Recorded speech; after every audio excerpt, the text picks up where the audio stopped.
My name is Fiona Stang, and today we're going to talk about some things that you can cultivate using your hands in your sun salutations that are essential for cultivating bandha and also cultivating a practice for life. I like to use the analogy of Mr. Miyagi in the first Karate Kid. I'll date myself, many, many years ago, when he's teaching Daniel-san and he shows him how to wax a car, and it's wax on, wax off. So if you just do this action with me, wax on, wax off. Now, if you take your hand, let's start with the right hand, take your left hand below, and imagine there's a huge balloon here, and you want to pop it. You're going to gather in and wax on. It's almost like your fingers are doing this action, an external movement out. So wax on, and just feel where your hand, your left hand, is holding underneath. You can feel the muscles engaging. You look from the side, the shoulder stays neutral. It doesn't jut forward. Everything stays connected in the back. You can feel everything working together. This is a really important movement. Anytime our hands press into the earth in Ashtanga, which is quite a bit, if you consider our sun salutations and all of our vinyasas, you want to have this action working. Let's try the other side. Huge balloon. Gather, gather, gather, gather. Gather, gather, gather. Now, let's place it onto the floor in front of us. So bend your knees. Take your hands way further forward than you normally would, maybe about a foot. Press your hands to the floor. Imagine your fingers are moving externally, but they won't, because you're going to press down and imagine they're moving out. Notice how your elbows gather in. Imagine that there's that balloon underneath your armpits that you're going to pop. Just take a moment to share the weight between your feet and your hands and really feel the hands working. It's really easy to underdo the hands in our sun salutations, but if you spend some time cultivating how to work this connection of the hands in the second vinyasa. So the first vinyasa, I can't fit, is Ekam if I was standing up. The second vinyasa is Dway. Here's the place where we really want to make this connection to the hands. So as it's a workshop, hands further forward than your feet than normal, bend your knees and gather and press down and out simultaneously. Fingertips still point straight ahead, but you're using the entire shoulder area, the whole girdle, all of it, the lats, the serratus, to support this movement of Dway, the second vinyasa. It continues in Trini as we inhale, head up, and as we walk or hop back, the same movement continues. I'm still waxing on, waxing off. As I lower in Chatwari, same movement, and as I lift into up dog, press down and out. Now notice my arms right now at my elbows, and notice this. This happens a lot, the hyperextension, and as soon as I do that, my shoulders went from neutral to popping forward. It's not going to give us a lot of connection into our core if we constantly hyperextend our arms. It's like we create all this energy coming up through our hands, and as soon as we hyperextend, the energy gets stuck at the joints. So we want to keep that energy flowing. So if you tend to hyperextend, it does take a bit of focus, but bring your awareness to the top of the upward dog, and just try it now with me in the air. Ekam, inhale, look thumbs. Dway, exhale, elbows in, head in. Trini, inhale, head up. Chatwari is a push-up, jump back, lower down. Pancha, inhale, don't hyperextend.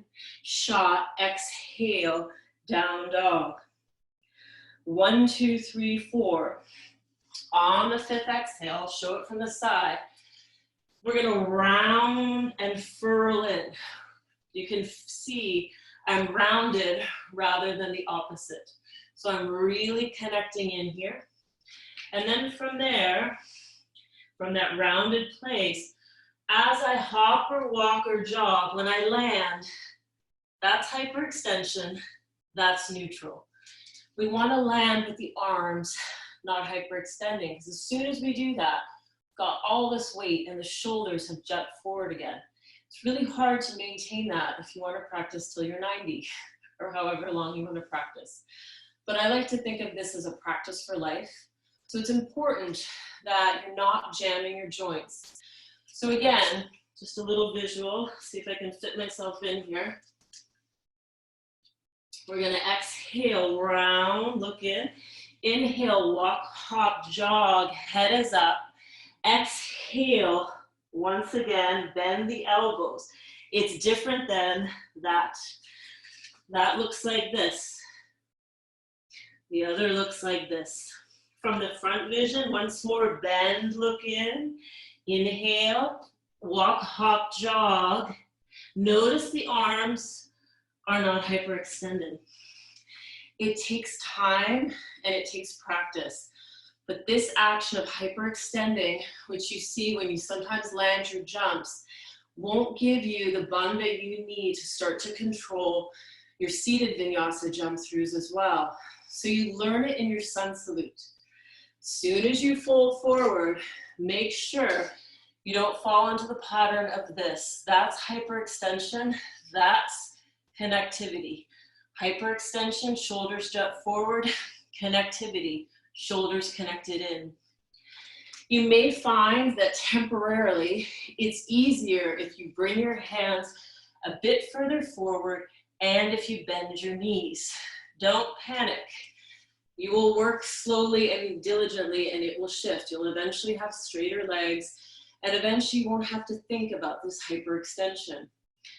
If you don't tend to hyperextend, take a look and just make sure your arms aren't doing this. If you're really strong in your upper shoulders, it's really easy to be more in this than the pressing down and out, wax on, wax off quality. Then again, we round, getting small. Inhale, walk, hop, jog. And what you may want to try is landing really bent for a while till you can learn how to rebound the weight. So let's try that. Downward dog, bend your knees. Let's try hopping only 1 foot from our feet forward, 1 foot in distance. So 1 foot forward, bend everything, hop 1 foot back. 1 foot forward, bend, 1 foot back. 1 foot forward, bend, 1 foot back. Let's try a little bit more. See, as you come forward, if you can draw everything to that connected place. Versus, this is what it looks like fragmented. And that's all joint. My shoulders have jumped forward. Everything's straight, but everything's very unconnected. So when you land, give into the joints, slowly straighten. This will also apply as we get to seated. I'll show from the side, I think I can fit. So from here, we're gonna bend our knees again, round, inhale, come through. Notice my arms. They're still connected, they're not, ouch, hyperextended. So you wanna keep them buoyant. And if I speed that up a little bit, exhale, inhale, even if you have to lower, you can hop forward, hop forward, hop forward. So it's a really important connection, rather than hyperextending, is to learn how to give as you land. From the front, a little bit more room now. Exhale, bend. Inhale, come through. And exhale, lower. How do I do that? Well, as soon as you hit earth, you rebound and you try not to go into that hyperextended place. So let's try breaking it down. Bend, hop. As soon as you touch, rebound. Flex your feet, rebound. I call this the bandha hop, rebound. If that was really hard, let's just try the arm part. Get super small, flex your feet. Inhale, straighten without locking. So straighten, exhale, round, look in. Inhale, look ahead, straighten. Exhale, round. In, out. In, out. It takes time, it takes awareness.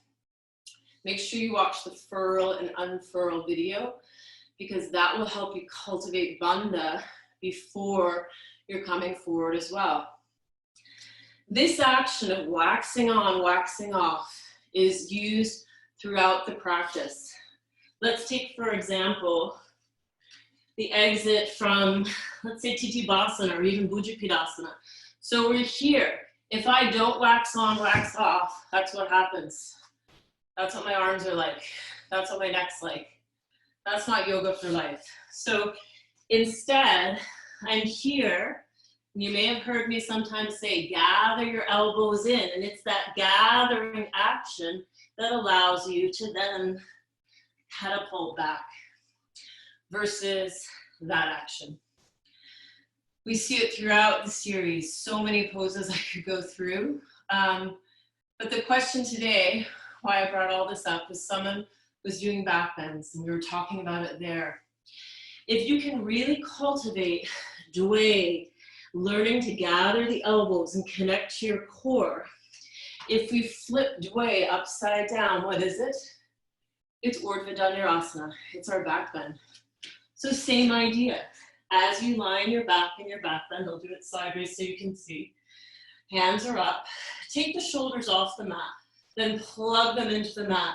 Same action. You can even do this whole trying to pop the balloon. Wax on, wax off a couple times, each side. You may find one side is more in tune than the other. For sure, that's my case. Shoulders back in, wax on, wax off.